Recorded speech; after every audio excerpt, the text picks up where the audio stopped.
Hi hello నమస్తే welcome to our channel. ఈ రోజు కూడా ఒక ఫిల్మీ అప్డేట్ తో మేము ముందుకు వచ్చాను. ఈ రోజు నాతో పాటు ఫిల్మీ ఎనలిస్ట్ జగదేవ్ గారు నాతో పాటు ఉన్నారు. సార్ తో మాట్లాడదాం. నమస్తే సార్. నమస్తే. సార్, జాతిరత్నాలు మూవీ చూసి చాలా మంది ఫిదా అయిపోయారు. అదే ఆయన డైరెక్షన్ లో, అనుదీప్ గారి డైరెక్షన్ లో, విశ్వక్సేన్ కాంబినేషన్ లో వచ్చిన మూవీ ఫంకీ.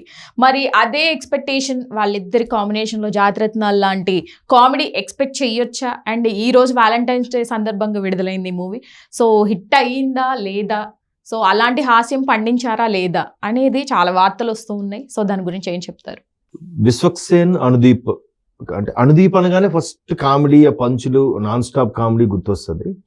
విశ్వక్సేన్ ఏంటంటే రకరకాల సినిమాలు ట్రై చేస్తున్నారు. బట్ ఆయన కూడా ఈ కామెడీ ట్రాకే అంటే తెలంగాణ యాక్సెంట్ లో, ఓల్డ్ సిటీ యాక్సెంట్ లో కామెడీ ట్రాక్ రాసి దాన్ని సీరియస్ కామెడీలో పండించి గెలిపి చూపించాడు ఆయన. ఈ ఫలక్నుమా దాస్ గాని, లేదంటే ఈ నగరానికి ఏమైంది అవి. సో మళ్ళీ ఇక్కడ అనుదీప్ తో అంటే అందరికి గుర్తొచ్చే జాతిరత్నాలు. కాకపోతే ఇక్కడ ఈ సినిమా ఎలా ఉందంటే సేమ్ జాతిరత్నాలు తర్వాత మ్యాడ్ వాటన్నీ ఏవైతే కామన్ డైలాగ్స్ ఉంటాయో అంటే మాట్లాడుకున్న దాన్ని ఆటో పంచ్ అంటారు కదా, ఈ జబర్దస్త్ లో రామ్ ప్రసాద్ ఆటో పంచ్ లాగా ఆటో పంచ్ డైలాగ్స్ అయితే చాలా ఉన్నాయి. కాకపోతే విశ్వక్సేన్ ఒక మాస్ ఓరియంటెడ్ హీరోగా ఎస్టాబ్లిష్ అవుతున్న తరుణంలో మళ్ళీ కామెడీ నటుడు అన్నాక అన్ని రకాలు చెయ్యాలి, కానీ జనాలకి ఎంతవరకు యాక్సెప్టెన్స్ వస్తుంది అనేది చెప్పలేం. ఆల్రెడీ రకరకాలుగా మాట్లాడి నాతో పాటు చూసిన వాళ్ళ చెప్పడం ఏంటంటే అనుదీప్ కామెడీ ఓకే కానీ ఇక్కడ విశ్వక్సేన్కి సరిగ్గా సింక్ అవ్వలేదంటారు. అంటే అది కాదు. జనరల్గా మీకు ఎలా చెప్పాలి, ఇప్పుడు హాలీవుడ్లో ఉన్నాడు అనుకోండి, వాడు అన్నిటి మీద తీస్తాడు సినిమాలు. రాకాసి బల్లి అంటాడు, రాకాసి పాము మీద, ఫిష్ మీద, సొరచేప మీద తీసాడు, తర్వాత స్పైడరు, అన్ని టోర్టాయిస్ ఏది ఉంటే అన్నిటి మీద తీసేస్తాడు.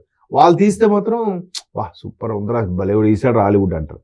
మన వాళ్ళు అదే రిపీట్ చేస్తే ఆల్రెడీ చూసేసాం కదా అన్నట్టుగా మాట్లాడతారు. ఇక్కడ అంటే అనుదీప్ సినిమాలకి ఇంకో ప్లస్ ఏంటంటే కామెడీ ట్రాక్ క్యాజువల్ గా వెళ్ళిపోతుంది. మైనస్ ఏంటంటే పెద్దగా స్టోరీ ఏముండదు. ఇప్పుడు మీకు ఎలా చెప్పాలి, అదే మన శివకార్తికేయన్ తమిళ్ అది అనుదీప్ డైరెక్ట్ చేశారు.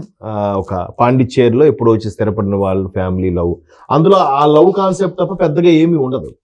సో అది తెలుగులో సరిగ్గా ఆడలేదు. మేబీ తమిళ్లో ఎలాగాడిందో నాకు తెలియదు కానీ.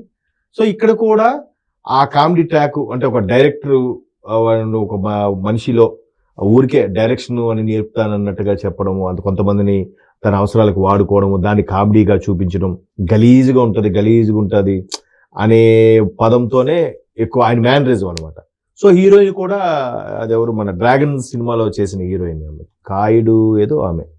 సో అట్లా చేశారు కాబట్టి కొంతమంది సింక్ అయింది అంటున్నారు, కొంతమంది అవ్వలేదు అంటున్నారు. బట్ రెండు వర్గాలు ఒక్కొక్క రివ్యూ చెప్తున్నారు. బట్ నా వరకు అయితే సినిమాలో చూడాలి. విశ్వక్సేన్ కూడా డిఫరెంట్ గా ట్రై చేశాడు. ఎంకరేజ్ చేయండి. నటుడు అనేవాడు అన్ని రకాలుగా చేయగలగాలి. అదే సినిమా అంటే. సో అనుదీప్ డైరెక్షన్ కి ఈయన రీచ్ అయ్యి బాగానే చేశాడు. కాకపోతే సినిమాలు ఏ హిట్ అవుతాయో ఏ హిట్ అవ్వని మాత్రం అది నాకు ఇప్పటికీ అర్థం కాదు. ఒకసారి ఏ స్టోరీ ఉండదు, సూపర్ హిట్ అంటారు, బట్ హిట్ అయిపోతాయి. మరి ఇది హిట్ అవ్వాలని కోరుకుందాం. అలాంటి మూవీస్ లో చాలా చిన్న సినిమాలు స్టోరీ లేకపోయినా వచ్చి హిట్స్ కొట్టిన సినిమాలో బలగం ఒకటి. అవును. Thank you sir. థ్యాంక్స్.